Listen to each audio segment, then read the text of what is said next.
ಇದಕ್ಕೂ ಕೂಡ ಇವತ್ತು ಡೆವಲಪ್ಮೆಂಟ್ ಪೊಲೀಸರ ಮನೆಗೆ ಏನಾಗ್ತಿದ್ದಾರೆ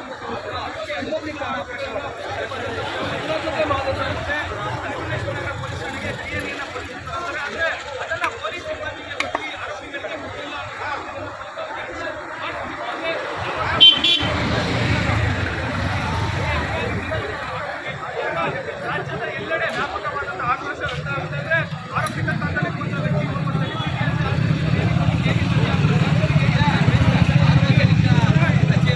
ಎಲ್ಲೆಡೆ ವ್ಯಾಪಕ ಆಗಿದೆ. ಕಳೆದ